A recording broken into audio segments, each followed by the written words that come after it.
The time when we used to play on the PSP, the army game, and we all used to have our own different names. So Rio's name was Brad. Then I remember before the game, said to Coleen, I was gonna, if we win it, I'm gonna lift it with Michael Caddick, who was the vice captain.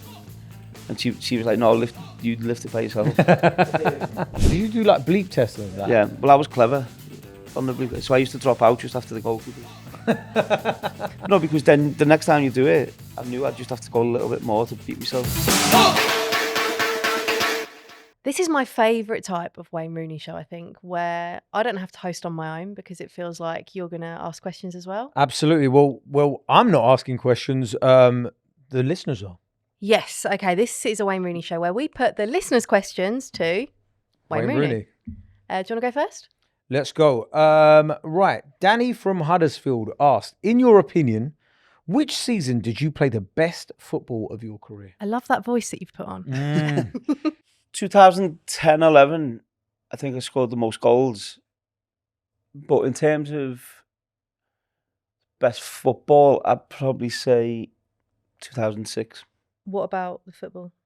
I just enjoyed it. And I think I broke my foot at the end of that season before going into the World Cup. But yeah, I think it was just everything flowed, and we were in a good place, and we were just trying to win the Premier League. We actually didn't win the league, but I think it was probably the best football I played. When you were wearing the number 8, that was my favourite era.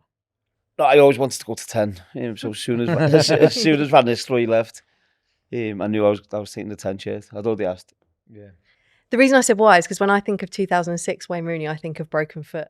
That was why when you said that, I was like, what? You liked the season where you broke your foot? Yeah, no, but it was right at the end of the season at Stamford Bridge. But I think up until then, and then you probably forget the World Cup. Can I just I don't think we've spoken, have we, really, about that whole broken foot incident too much. When you broke it, did you know immediately? Because that must have, knowing there was a World Cup on the horizon, that must have, your world must have just gone into like. Yeah, no, I felt it, I heard it. I knew straight away. And then obviously after that, it was all just trying to get fifth to World Cup, and I was in oxygen chambers for 180 minutes a day, just doing everything I could to try and get fit. And I think from when I broke it, there was 3 cracks, so 3 breaks. And then from when I broke it till my first training session, I think it was about 3.5 weeks. 3.5 weeks? 3.5, 4 weeks, yeah. Were you still in pain? No, I could feel it, but when it's healed, so that was the main thing. It's healed. And then in my first training session, I pulled my groin. So, yeah. Gosh, okay, sorry. It's not meant to be me putting questions to Wayne, is it? But I'm always fascinated about that. Let's put this question from Callum Watson, 2009. What's one team you wish you could have played for? Barcelona. It's easy, that, isn't it? Yeah, no, I think that Barcelona team, with Messi, Iniesta, Xavi, Puyol, Piqué, and I think I would have fitted into that team. They were missing a number 9. Really, they chopped and changed with the number 9s, and that definitely would have been the one team I'd love to have played in. Yeah, that would have been insane. Thankfully, it never happened. I've got just Joe Haddad. Who is one player you would have loved to play with during your career but never got a chance to? Messi, I think I just love how he plays, and he's the best. But I'd probably say Zidane. No, I would love to play with Zidane, but Ronaldinho. Oh, mate. Ronaldinho. You've played with him in charity matches and stuff, haven't you? Yeah, I've played, I think, a couple of charity games with him.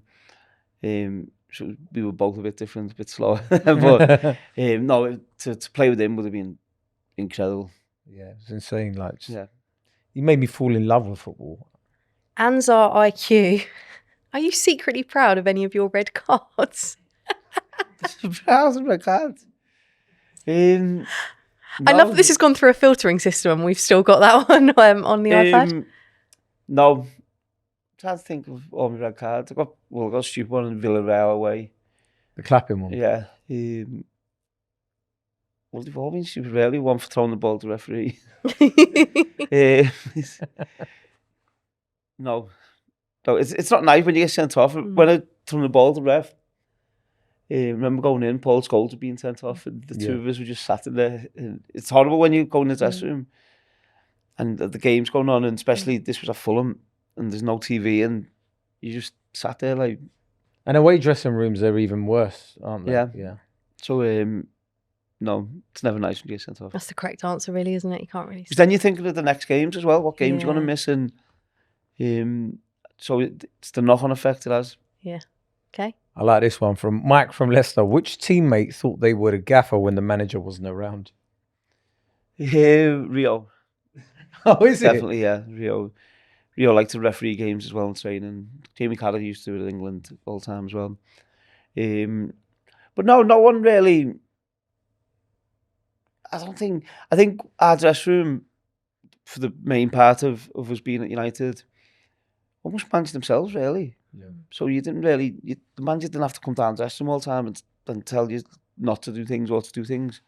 It managed itself, so... there was no one, and obviously we had the likes of Giggsy and Gaz Nevin there who were like Fergie's kids. So you knew that they were basically running it for you. Is that something that you think's changed now in terms of characters in dressing rooms, running dressing rooms? When you look at, when I signed for Man United, they had Giggsy, Gaz Nev, Scholesy, Roy Keane. So you'd had them, then you had the next group coming behind them, like myself, Carrick, Rio, Wes, John O'Shea. And then probably what hasn't happened is that group hasn't been replaced with a core group of players. A lot of foreign players are coming in, and that's where you miss that British aspect of the dressing room. Timmy Shanty, what's your biggest regrets and biggest achievements, both personally and professionally? We'll stick with professionally. Biggest regret? I don't know if it's a regret, but well, it is, because we didn't probably not win anything with England. I think that's something which, you know, obviously you try and do, and we went to 5 or 6 tournaments I went to and not to win anything. So yeah, that was a disappointment. And biggest achievement is just any trophy you win. I think the FA Cup is one I really like, winning that, and obviously being captain and lifting it at Wembley, going up the steps as captain. That was a massive one. But and all the trophies, you know, Champions League, Premier Leagues, whatever you win, it always a massive achievement. What's it like going up those steps at Wembley? What's going through your head? Yeah. I suppose when you just played 90 minutes or more. No, it's historically, it's a massive moment. I always remember, it's the only thing I've ever, you know, seen my team as Everton win. As a kid, and remember that, like, so it's there in my head, being at the game and whatever. So to go up as captain, I remember before the game I said to Coleen, I was gonna, if we win it, I'm gonna lift it with Michael Carrick, who was the vice captain. And she was like, no, you lift it by yourself. It's your moment, whatever. So I said, no, because me and Carrick have been there for so long together, and we were the last of our group, really, and we never won the FA Cup. So I just felt it was right. So me and Michael lifted it, and then we dropped the lid off it. So as we lifted it, the lid fell off the steps. But when you're up there and you're looking down, and you've got the opposition who've just been up in there on the pitch, and then you've got all your fans. It's mad because you've got all your fans one side, and the other side of Wembley's empty. Disappeared. Yeah. Basically, and then so that feeling was mad. It's crazy, because I've been up there before as well. Been up a few times when we've lost, obviously, and when you lose, it's such a horrible walk up and down the steps, and you're walking through the fans, and it's not a nice feeling. So to go up and as a winner, was who gave you the trophy? Was it like Prince William or anybody there at that point, or was it no royalty? It's not really about who gives it to you, is it? It's about getting the trophy. Always like...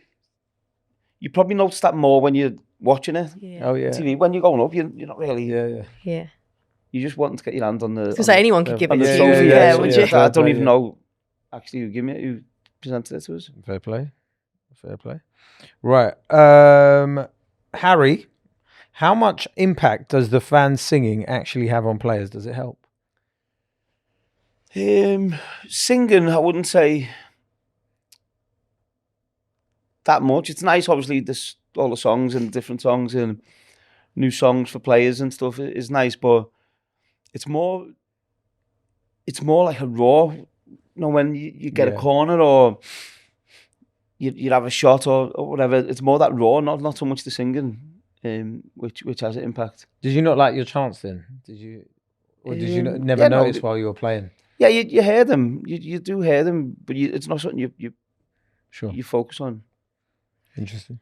Lucy in Banbury says, if you weren't a footballer, what do you genuinely think you'd be doing now? Honestly, no idea. I'd like my mate to, electricians, builders, something like that. So I'd imagine something like that. I'd no idea.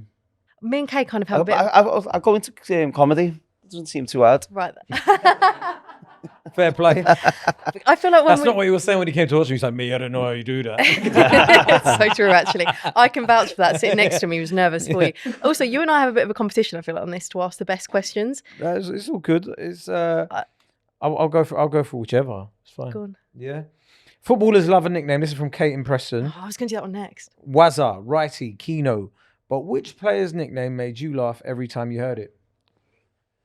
Players' nicknames? There must be some good nicknames that we've never heard of as well that were like in the dressing room that we wouldn't know.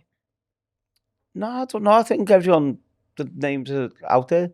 There was the time when we used to play on the PSP, the army game, and we all used to have our own different names.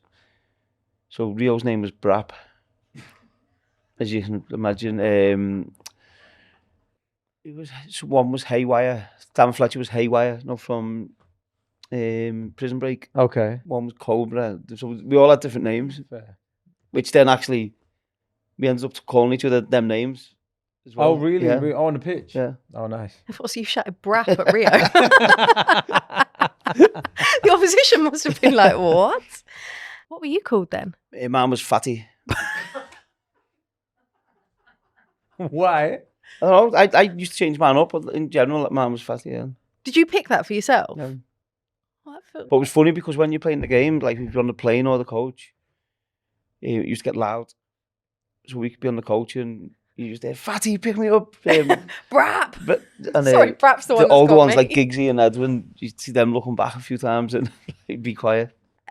Which young player today, this has come from Patrick in Essex, reminds you most of yourself, not just talent but attitude? Probably Jude Bellingham, I'd say.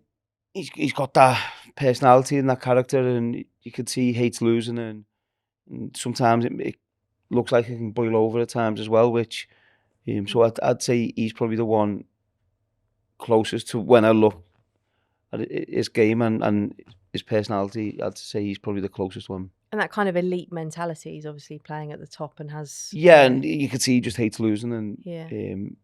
So I'd say he's probably the one who reminds me more of myself than the other players. And of course, he's been a young superstar from a young age, like yourself as well. Similar looks and stuff as well. This is Sam in Swansea. Putting trophies and medals to one side, who was an absolute baller on the football pitch whose skills you respected? It's probably all of the ones we know. What about somebody we don't know? Was there anybody that you played with and you were like, oh wow, they should be? Do you know who was unbelievable in training? It was Thomas Gravison. Oh really? Yeah. Well, he ended up at Real Madrid, so yeah. Yeah, he was honestly, he was brilliant in training.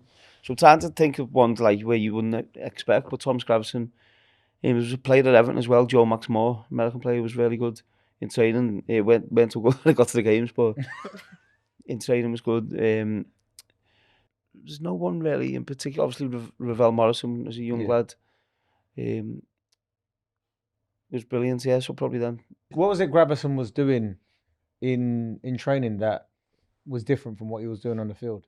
He was just quick, strong, like he used his body well, skillful. You couldn't get the ball off him. Great range of passing. So yeah, he's one who surprised me when I got into Everton's first team, and then obviously playing with him. I weren't surprised when he got moved to Real Madrid. So yeah, he was the one really who stuck out. 1985 Walks asked, what is the hardest decision you've ever had to make in football? Probably leaving Everton. I'd say it was tough, obviously being a Everton family, old family Everton fans, and and that realisation that I was going to leave was strange. It was tough, yeah. It was weird. Like, so obviously then I've left, and having to tell my dad that I was leaving Everton, for instance, was tough. Did he understand? Was he? Yeah, he got it, but it was the club I grew up wanting to play for, and obviously you'd hope you'd play the rest of your career, but obviously I think I was moving at one pace and Everton weren't, and then it was strange actually going and putting the Man United kit on for the first time. That was the training kit. Really? Yeah, like that feeling. It was strange. What do you think would have happened in your career if you stayed at Everton? Don't know. Really don't know. You'd hope you'd try and win something, but then I left, and I think Everton really need the money at that time, and the money in which they got with me leaving. You know, they brought Jagielka, Baines, Tim Cahill, Fellaini. They brought all these players in and actually done really well. So the money which they got for me actually probably made them a better team than just me staying there. Yeah. So it worked both ways, really. Can you remember the first time that you were told that Man United wanted you? Not really, but I remember around that time I knew the Chelsea, United, Newcastle, Real Madrid. I knew that all these teams were interested in me and whatever. And then I looked at it. I knew I wanted to sign for Man United. I knew it would have been right for me. It weren't that far away from home. The only thing was obviously the rivalry between Liverpool and Manchester was that made it tougher, but I think quite strong-minded where I knew I'd be able to deal with it. You see, when you get linked with clubs like that, do your friends start texting you going, what's this I've heard about like United or anything like that? And how does that feel when you're maybe having to keep it a secret or? Yeah, no, ask questions and that, but you never really open up on it because you don't know, obviously. I only told my dad once I knew it was happening. So it's, you don't really open up that much on it, to be honest. Yeah, you just... Right, so here's one from Jordan in Southend. You always come across as being super confident about your football ability. Did you ever lose confidence during your career? Yeah, you do. And sometimes there was times where I was low in confidence, and I actually probably go the other way and try and act overconfident, to try and trick your mind, if you like. But yeah, there was loads of times you lose confidence. I remember there was a time where I think about 12 games without scoring, and you're low on confidence, and you're trying. It's only when you go through that you understand how to get through that, and unless you've gone through that, you don't know how to get through it and come out the other side, because you're trying too hard. You're trying to do different things, which to show you're a good player, but actually it's much better keeping it simple and stuff. So, but yeah, every player has a dip and a loss of confidence. How did you get yourself specifically out of that? Was there anyone you spoke to, or was there anything, or did you just have to kind of? I used to speak to the manager on it, and but then I can't try and do a mad pass or put someone through and goal or score from 30 yards and stuff, and I was trying all hard stuff, and then actually it was just get in the box, and just keep it to the basics of the game and keep it simple and get yourself through it. And then it's mad that remember it was Bolton away. I hadn't scored for about 12 games, and then I scored, and then I scored another 2 in the same game, scored hat-trick. It's mad that just that one goal changes everything.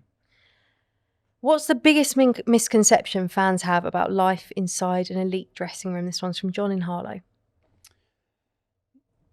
I think footballers are judged rightly or wrongly, and we're meant to be this role model, which I think inside the dressing room you've got a group of young lads and young teenagers as well, and young men, and I think people forget that. They're still trying to find a way in the world, and obviously you've got a lot of eyes watching them, a lot of people supporting them, and there's no there's no way for them to find their way to be that kid or that teenager or that young adult, and so I think that gets lost a little bit. You've got to grow up a lot quicker than you normally should do. Right, here's one from Matt in Macclesfield. Out of the players you played with, who had the best football brain, who was the best athlete, and who was Maybe the go best through finisher? one by one because Yeah. I'm lost already. What was the last bit? And who was the best finisher? So best football brain, best athlete, and best finisher. Van Nistelrooy, I think, best finisher, best athlete. Dan Fletcher. Really, yeah. Okay. Yeah. He was the fittest. Yeah. Always fittest to all run and Did stuff. you do like bleep tests and Yeah. that? And was he like top Yeah, of that? well, I was clever on the blue. So I used to drop out just after the goalkeepers. No, because then the next time you do it, I knew I'd just have to go a little bit more to beat myself. Oh, fair play. Okay. So I used to think about Manipulate it. your own stats. And yeah. I never drop out before the keepers, but as soon as the keepers drop out, I'd Keepers, drop I'm out. presuming keepers always go first. Yeah. Go out first. And then so as soon So as you they were the go out, first outfield player out. yeah, there was a few of us who had the same idea as well. And then Fletcher'd always finish it. So every time he does it, he's got to finish it. I feel like it's yeah. surely Sir Alex cottoned onto that pretty quickly though. So yeah, no, you used to drop out and say I'm struggling. You could have gone on a lot further, but So that was his And best then- athlete. Yeah, best football brain. probably say two. I'd say Scholes and Giggs. Okay. I'd say them two really understood the game well. Because they both changed positions. Caddock as well. Yeah. How different, this is from Chris in Welling, was the pressure of playing for England compared to club football? Yeah, it was different. Obviously, it's an honour to play for your country and get picked to play for England. But yeah, the pressure of playing for England was big, and there's a perception that we didn't do well. We all tried to win for England. We all give everything to win. We just didn't manage to do it. But that pressure is there. It was difficult, and for some players more than others.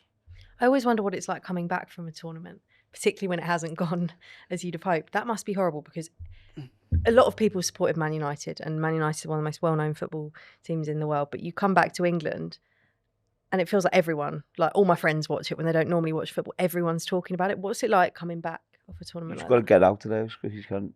Really? Yeah, and people think you don't care because you've got to have a tournament, and then the next day they might see you in Ibiza or somewhere. But you've literally got 10 days for your holiday. So if you come back to England and you're there for 5 days, you literally get back to England and go and try and have your holiday because you've got 10 days before you're back into pre-season. Going again, so it's not that you don't care or you just think You just need a holiday, actually you're just human.